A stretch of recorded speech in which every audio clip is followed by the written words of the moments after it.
Welcome back, everyone, for another deep dive. This time, we're looking into the case of Wayne Adam Ford. A convicted serial killer.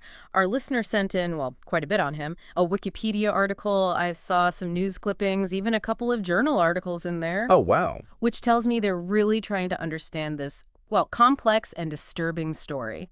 Yeah, it's a case that really grabs you. Yeah.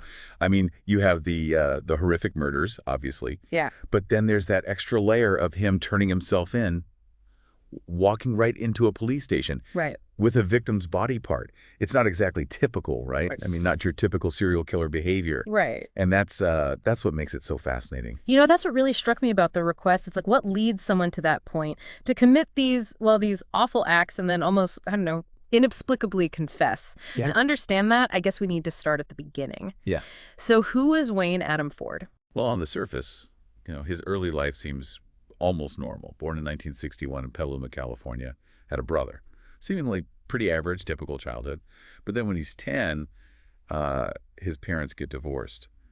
And that's got to be rough, right? Yeah, definitely a possible turning point. The research you sent over mentioned he was in a serious car accident, too, later on, as a young man. Right, in 1980. Yeah. Hit by a drunk driver. And it actually left him in a coma Yeah. for over a week. Wow. Yeah, his family said he was never quite the same after that. It always makes me think the brain is such a fragile thing. Yeah. Even if you don't see the physical damage, a trauma like that can have really lasting effects psychologically. That's fascinating. Do we know how that accident specifically affected him? Well, we got to be careful drawing a direct line from A to B, but Yeah. there are some interesting possibilities. Okay. Someone who survives, a near-death experience like that, Mm. they might develop a recklessness, a feeling that they're invincible, or even a distorted sense of mortality. Mm. And that, in a mind that's already struggling, Mm. that can be dangerous. It does seem like his life after that was pretty turbulent. Two failed marriages, problems at work that kept escalating, even some run-ins with the law. Yeah, definitely. He Mm. was actually diagnosed with borderline personality disorder during that time. Now, it's important to note that this diagnosis in no way excuses his actions, Right. but it does give us a lens to look at his behavior through. People with BPD, they often have really intense emotional swings, difficulty regulating their impulses, and their relationships, they tend to be unstable. You mentioned run-ins with the law earlier. Right. There were a few incidents that looking back, they seem like warning signs. He was accused of beating and robbing a sex worker. And he even served time, for animal cruelty. These escalating acts of violence, you put that together with the BPD diagnosis, and it paints a pretty disturbing picture. It's like a recipe for disaster, almost. All these factors just kind of simmering. Yeah. Yeah, it's tragic, really, because it's during this time that Ford, who's living in Arcata, California now, working as a long-haul trucker, he begins his murders. Mm. And it's not just one isolated incident. His first known victim was Tina Renee Gibbs. She was just 26 years old when Ford murdered her near Las Vegas. This was back in 1997. Her case, like the others, it's just heartbreaking. It's really hard to imagine what those women went through. It is.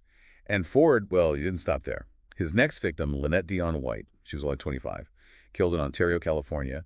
Then Patricia Ann Tamez, she was 29, from Hesperia, California. Hmm. These women, they were from all different walks of life. The only thing connecting them is this awful tragedy. And then there's that fourth victim, the one who was initially unidentified. Right, the Jane Doe case. It took years, but they Mhm. finally identified her in 2023, thanks to, well, all the advances they've made in DNA technology. Her name was Patricia Ann Cummings. Can you imagine the families of these women, waiting all that time, clinging to hope? It's just devastating. You mentioned earlier that Ford was a long-haul trucker. Did that play a role, do you think, in his crimes? Oh, absolutely. I mean, his job gave him this chilling kind of mobility, anonymity too. He could pick up victims along his routes, kill them in one place, and then dump the body hundreds of miles away. It made it incredibly hard for law enforcement to connect the dots. It's kind of terrifying to think that someone could use their job as cover for something so horrific. Yeah. I mean, it speaks to the chilling reality of serial killers, right? Uh, They often blend in. They seem normal, even charming sometimes to the people around them. It's Mhm. it's a reminder that evil can hide in plain sight. So we've talked about his past, his victims, but what about the confession? That's the part that I keep coming back to. What could possibly make a serial killer turn himself in? That's the million-dollar question, isn't it? There are a number of psychological theories, though, they try to What explain. are we talking about here? Well, some experts believe that a confession, especially one this dramatic, can be a way for the killer to exert control. They've lost control of the situation, they got caught, so they try to regain it by by dictating how their capture goes. So it's almost like a performance? In a way, yeah. It could also be a way for them to relive the power they felt when they committed the murders.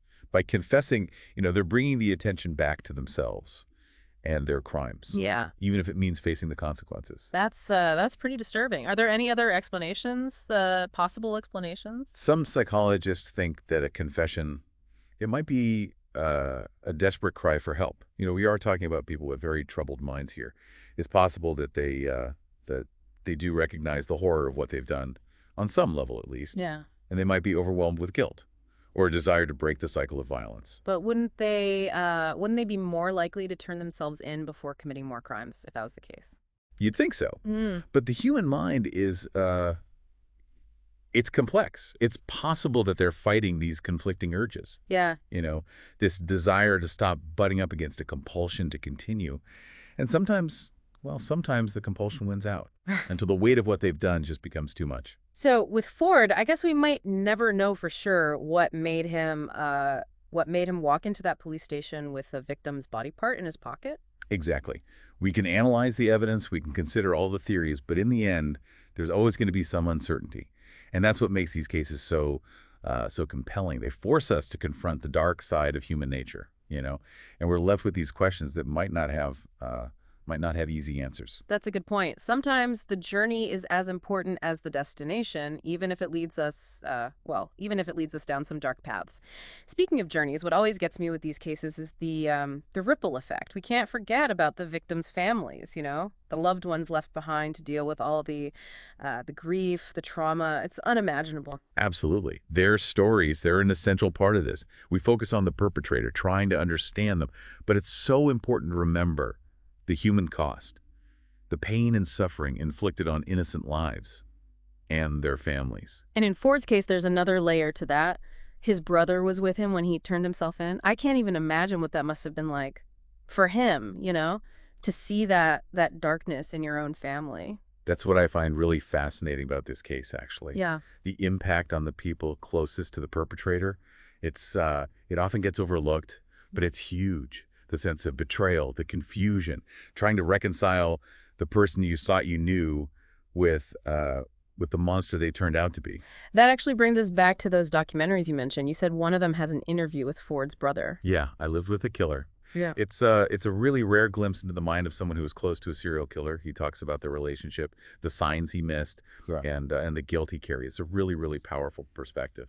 Heartbreaking, too. So we've got the killer's psychology, we've got the impact on the victims' families, and now we have this perspective from someone who knew him personally. That's a lot to consider. It is, and that's why I think these documentaries are so valuable. They give you a much more nuanced view of the case than you could ever get from just news articles or court transcripts. They humanize the victims, they explore all the factors that lead to these kinds of crimes, and they offer some real insight into the minds of the people who commit them. This all goes back to our listener, the one who sent all this material in. What do you think what are they hoping to find in all of this? I think they're searching for understanding. They want to know how someone could become like Wayne Adam Ford.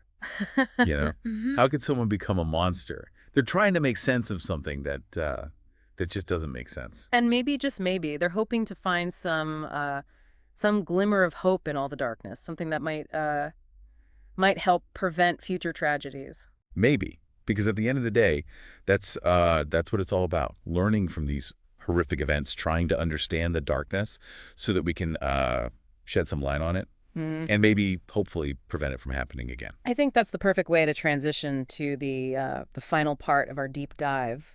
What should our listener take away from all of this? What are the big questions they should be thinking about? We talk a lot about trying to understand the why. The why behind these crimes. But there's another side to it that I think is just as important. Yeah, I think focusing on the psychology of the perpetrator, sometimes we can kind of lose sight of something really That's crucial. victims. Exactly. Their stories, their lives. It can't just be a footnote. And in this case, it's particularly poignant because Ford, he preyed on vulnerable women, women who are often overlooked, marginalized even. And we see that a lot in these cases. And it's a tragic pattern, really. These predators, they look for easy targets, right? People who might not be missed, whose disappearances, well, they might not be investigated as thoroughly. It's a scary reminder of the inequalities in our society and how they can make certain groups more vulnerable to this kind of violence. So I guess understanding Ford's crimes also means understanding the world he was operating in. Exactly. We have to look at the bigger picture, the systemic issues that contribute to violence, to vulnerability. And that's a tough conversation, but it's one we need to have. So we've covered a lot of ground. We've talked about Ford's past, his victims, what might lead someone to confess, the impact on his family, even the bigger picture of how society played a role. For our listener who's really dug deep into all this, what do you hope they take away from it all? That's a great question. I think the biggest thing here is awareness. Being aware of the warning signs of violence, being aware of the vulnerabilities that exist in our communities, and being aware of the resources out there for people who might be at risk. So it's not just about understanding the darkness, but also recognizing the possibility for light, for intervention, for prevention. Absolutely. We can't ignore the darkness, but we don't have to let it consume us. Knowledge is power. And the more we understand about these things, the better equipped we are to deal with them. And if all of this has made you even more curious, I really do recommend checking out those documentaries we talked about. They'll give you a much deeper understanding of all this, and they might just answer some of the questions you have. And remember, the conversation doesn't end here. Keep asking those questions. Keep learning. Keep pushing for a better understanding of ourselves and the world around us. Thanks for joining us for another deep dive. We'll see you next time as we explore another fascinating case.